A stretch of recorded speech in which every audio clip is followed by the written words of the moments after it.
Oke lur, assalamualaikum warahmatullahi wabarakatuh.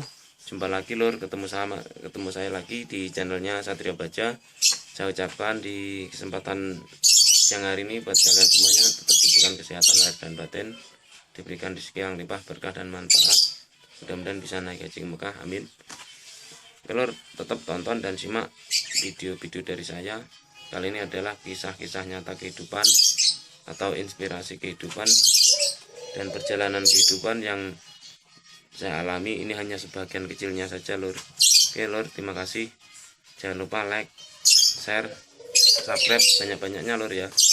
Tonton di channelnya Satrio Baja. Oke, terima kasih. Lanjut simak terus videonya.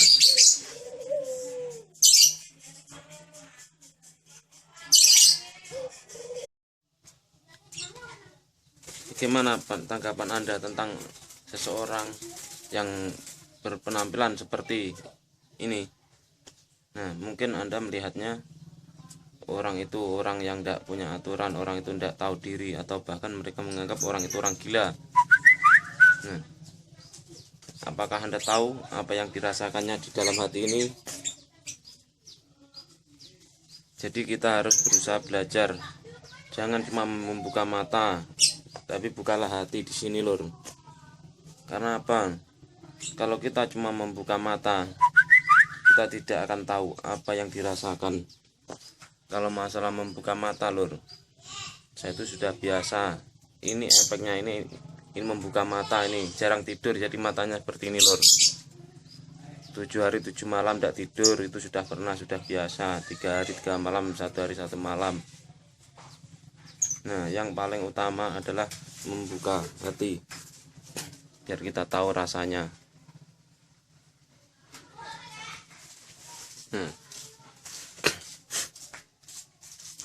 Banyak tuh orang itu yang menganggap orang ini hina, banyak yang menganggap orang ini kafir, banyak yang menganggap orang ini gila, tidak tahu diri. Itu pandangan mereka masing-masing, biarlah. Tapi di tengah-tengah seperti itu masih ada orang yang punya hati nurani dan masih peduli terhadap ini. Masih ada orang-orang yang tahu, yang juga peduli, yang membuka hatinya dan tahu yang dirasakannya. Nah, ini adalah efek dari benturan-benturan energi negatif, dan selama ini dipendam dan tidak akan pernah diceritakan pada orang lain. Apa yang dirasakan di sini biarlah mereka yang tahu, dan Tuhanlah yang tahu. Jadi mereka yang tidak tahu pasti menganggap begini. Nah, acungan jempol ke bawah ini intinya adalah merendahkan dan menghina. Juga di grup-grup itu juga dianggap begini, dianggap dihina atau dianggap perusak atau dianggap yaitu yang meresahkan. Itu urusan mereka, itu hak asasi mereka. Namun inilah kuncinya. Disinilah letaknya. Apa yang saya lakukan, apa yang saya perbuat, disinilah kuncinya. Biarlah mereka yang tahu saja yang menilai. Jadi kalau mereka beranggapan gimana itu urusan mereka, terserah. Itu urusan mereka masing-masing. Jadi intinya buka mata, buka hati. Jangan cuma membuka mata saja. Membuka mata tanpa membuka hati itu adalah kesombongan. Membuka mata tanpa membuka hati adalah kesombongan. Setelah kalian beranggapan apa, tapi yang jelas pokoknya saya tetap semangat. Tidak peduli walaupun sakit, tidak peduli kondisi seperti apa, pokoknya saya tetap semangat. Terserah kalian mau bilang apa, urusan kalian masing-masing. Dan ini adalah tekad saya tetap berpegangan kepada Tuhanku yang Maha Kuasa, Tuhan yang Maha Esa. Walaupun kalian menghina atau mencaci maki atau apapun, itu urusan kalian, dan itu nanti urusan kalian dengan Tuhan kalian masing-masing. Jadi terserahlah penilaian kalian terhadap saya seperti apa. Walaupun saya kondisi capek ataupun sakit dan kondisi lelah, tetap saya akan berusaha bersemangat, tetap akan menunjukkan pada mereka-mereka bahwa saya tidak seperti yang mereka kira, bahwa saya tidak akan tinggal diam kalau dihina atau diinjak-injak, dan saya akan tetap berusaha untuk bangkit, tetap berusaha untuk maju, tetap berusaha untuk ke depan, tetap berusaha untuk melangkah apa yang saya harapkan dan saya cita-citakan. Mereka menilai cuman dari ini.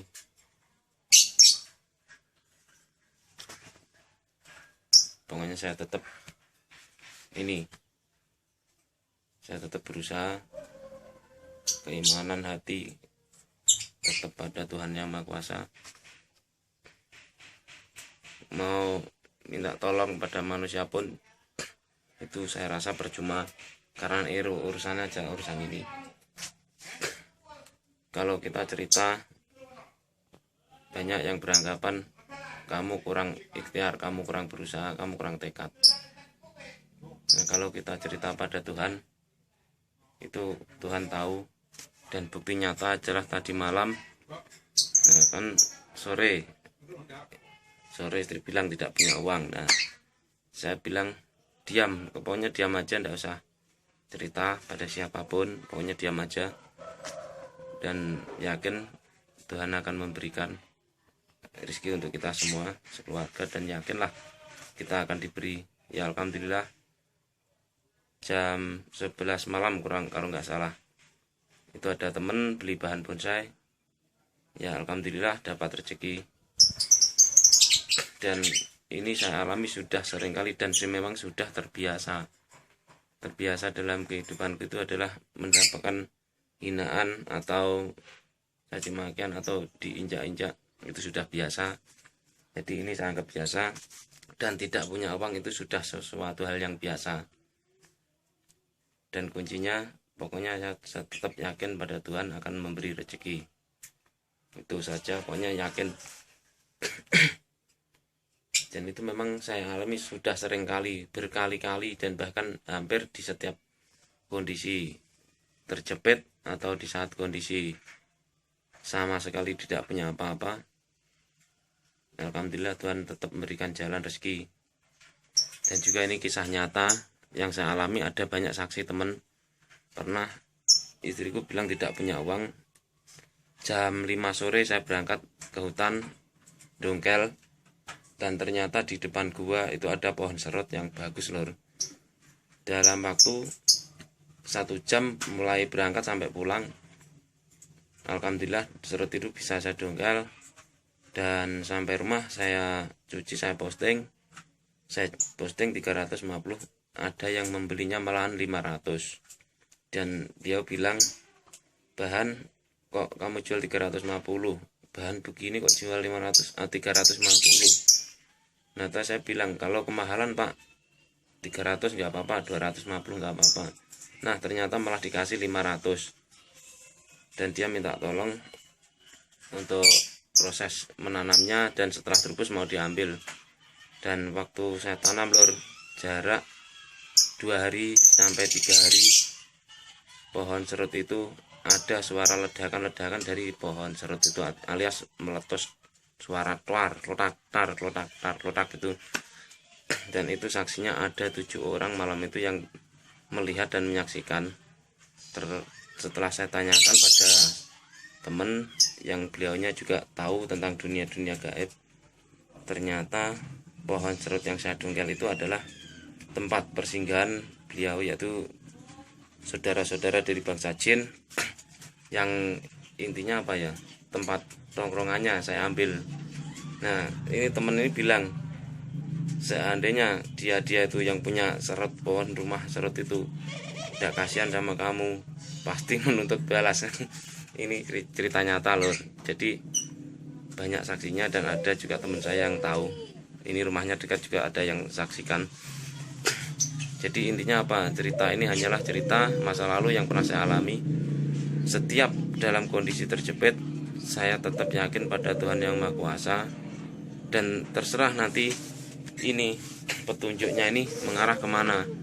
Kadang juga arahnya minta bantuan ke temen, itu saya jalani. Kadang arahnya juga pergi ke hutan, dapat barang bagus, dongkran yang bagus.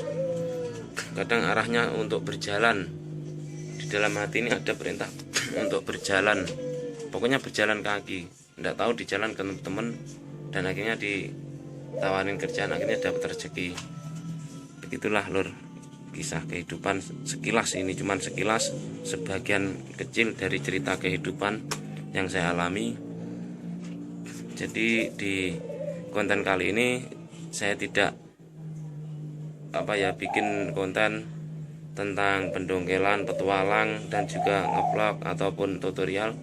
Kali ini bercerita kisah nyata tentang kehidupan yang saya alami. Ini hanya secuil saja, ini bagian kecil dari perjalanan akhir-akhir ini yang saya alami, yaitu jadi pembonsai mania lur.